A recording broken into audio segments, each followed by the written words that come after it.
Hi, I'm Louise and this is the Pilates for Busy People weekly show.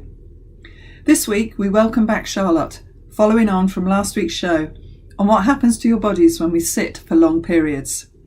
Charlotte shows us some quick and easy moves we can do within our day to keep our mind and body healthy. Make sure you watch to the end of the show for the movement challenge as well. So let's get on with the show. Hi and welcome to the Pilates for Busy People, a weekly show. So we're back with Charlotte again to do part two. So actually to bring some exercise into your hour. Hopefully the last week you have been adding movement, or you've started to think that maybe sitting for long periods isn't the best thing to be doing.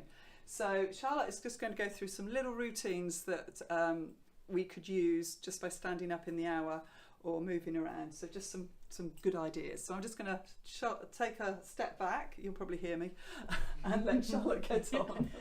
So I thought we'd split the exercise into two groups to address two different kind of activity levels of people. So the first one I'm going to do is for those who are either not active for a reason. You're either over 65, you're overweight, you're obese, maybe you've just come out of hospital, maybe you've just had a baby, maybe you're carrying an injury for whatever reason. Still no excuse, you can still get moving. So I'm going to show you something that I've just given to my 96-year-old grandma, who actually really enjoyed doing it and I think has carried it on. So again, you're getting up and you're doing 2 to 3 minutes of this. So I'm going to whiz through the exercises, but you're going to be doing each exercise for about 30, 45 seconds. And I'll whiz through them and try and give you some cues as you go along. So the first thing, really easy, standing in front of a chair, feet hip width apart, is you're essentially doing a squat. I'll come back a bit so you can see a bit more of me. But it's basically sitting to stand from a chair. So if you're worried about falling, you've got a chair behind you and you literally choose a chair that you can stand and sit up from without using your arms. If at first you need that bit of security and you can just use a couple of fingers, that's fine. And I'm going to show you from the side. So all those cues you learn in Pilates are important here. So you're going to lead with the crown of your head, tailbone down, so you're not sat in that tilted pelvis. Tailbone down, not ribs up. We're not sergeant majors, so we're going to engage those ribs in there. Maybe even pelvic floor up. And what you're going to do is sit into that squat or sit into that seated position. Aim your bottom for the chair and come up. If you can just touch the chair and come up, great. If you have to sit and then come up, that's fine. And we're getting those legs nice and strong. So you're going to be working on glute muscles, which are hugely important for your pelvis and your back, as well as your stability around your hips, not falling, keeping you nice and mobile as you get older. Next one, really simple, marching on the spot. So I taught my grandma to hold onto the kitchen work surface and do this, or back of a chair. And it's just to get that blood flowing and moving, kind of get the heart rate up.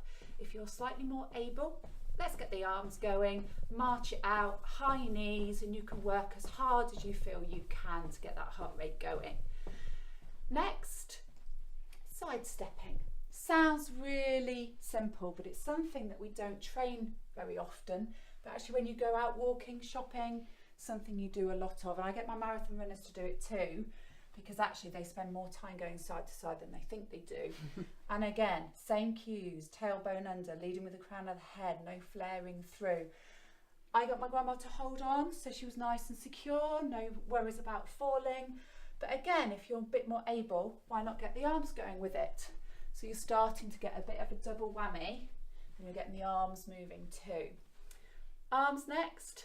I literally just got my grandma to stand in front of that chair, getting the arms moving. And that's really, there you go, that's 2 to 3 minutes. It's fab. Done. Absolutely fab. And what I like about that is especially shoulders, especially as we get older, or that we don't use them that much, we can't, you and I have got really good mobility here, even though she's worked on my shoulder. But we've got quite good mobility. Yeah. But actually, you need to be able to reach up, don't you? Yeah. And if you don't use your muscles, you're going to lose them. So over the age of, I thought it was 30, but I've just read another study that said over 50, you're going to lose 1% of your muscle every year. But you can regain 1 to 2% in 4 weeks of muscle training. That's fab. It's not long either, 4 weeks, is No. it? I mean, So doing resistance work, like in Pilates, just with body weight, or whether it's with weights, that sit to stand we've just done, or whether it's the glute bridges you might do in Pilates. shoulder bridge, sorry. But you know, with the arm ones, you could just get tins out of the cupboard, Yeah. couldn't you? And Start with cans of tuna, I always say. They're 250 grams. And then you work your way up to a can of beans. And then maybe a bottle of wine. I didn't say that. So it's, well, at least Yeah. they're not open. So yes, it's just, or you've got a bottle of water, or actually the softener bottles are quite good because they've got handles quite often. Oh yeah, that's really good. I'm just going to say, I'm going to put a link below because I also have some kitchen workouts that work out the whole body. So the idea is they take about 3 minutes while the kettle's boiling. If your kettle doesn't take that long to boil, you can still do it while your tea's brewing or whatever. So, but I'll put the link below for that, definitely. So we know we need to move regularly within our day, and Yes. we know that we probably ought to get every 30 minutes, which is Yeah. a bit scary and a bit daunting, but think of the consequences. So we talked about it in the last time. Going to the gym is still important, though, isn't it? It is still important.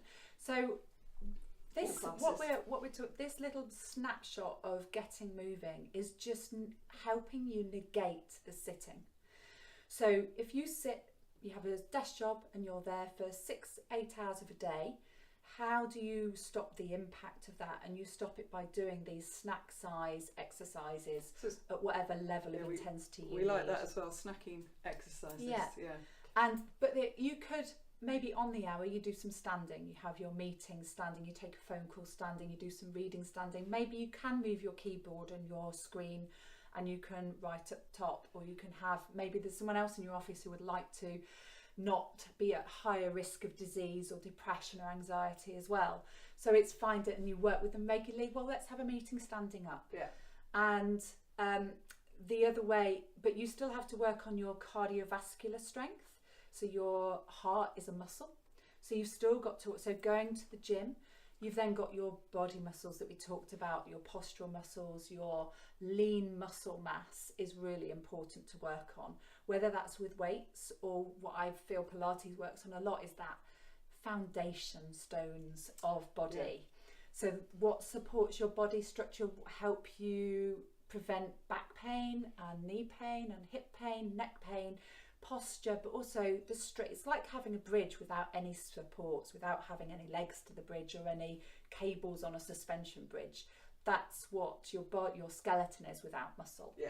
So it's just putting those supports in place. And I think that, and that's how I always describe Pilates, is it's like it's the thing that holds you together, but you still need to work your muscles and you still need to work your heart. So yeah, I'm glad we're singing from the same hymn book. That's good. Yeah, so that's really important. And you'll get, so why would you do it at work? What's the short-term benefit? The short-term benefit is will help you work more efficiently and effectively with this muscle, your brain muscle, essentially. So it's been shown that cerebral blood flow, i.e. your inside your head, is increased by having a bout of exercise first thing in the morning and with the snack exercises through the day and breaking up your sitting. So if your brain has got better blood flow, it's going to function better. But also it has been shown for cognitive performance, prevention of Alzheimer's, exercise in general is great, including resistance exercise. So Pilates, weight training, all those things that strengthen you has actually been shown to improve that. So I hope what we've shown you, or what Charlotte has shown you, is that by getting up regularly, you're going to keep all your muscles awake rather than sitting, and it's almost like they're dying as we're sitting there for those. They're switching off, they're not recruited, they're not engaged. So I hope this has had a real impact on you and how you think about your day now. The other thing I always find, and you were starting to say that, was that if you've got a mental block, sometimes rather than sitting there trying to get through it, get up, walk around, go for a walk outside, walk around the garden, summer's coming hopefully, and starts to make you feel better, and you can come back with a clear mind. So it's all having an impact. just by moving. Exercising, actually, if you're focusing on the exercise you're doing, it's almost a form of mindfulness and meditation, which actually helps you see the wood for the trees. So when you're struggling with decisions or you need to see a bigger picture in the work that you're doing, it's quite useful. And actually you get better effect from your training. So if you're focusing on your Pilates movements, really focusing, not listening to music, listening to a podcast, or trying to read a book while you're exercising, if you actually focus on the muscles you're trying to work, the movement you're trying to produce, the running, the technique, you're going to get a better outcome. Perfect. Brilliant. Well, I think we're going to leave it there for today, and I'm sure Charlotte will be back on the Pilates for Busy People weekly show soon, because the discussions we had off air were we've got lots to talk about. We could go on. Thank you for having me. That's a pleasure, and thank you for your time. I really appreciate that. Pleasure. I hope you enjoyed this week's show. Your movement challenge this week is to do the arm exercises Charlotte shows you in the show, trying to do each hour in your day whilst you've been sitting. If you'd like more movement ideas, then sign up for my kitchen workouts, which are linked below. Let me know how you get on with the movement challenge using the hashtag movement challenge on Twitter or Instagram. If you haven't done so already, don't forget to subscribe to my YouTube channel so you don't miss next week's show.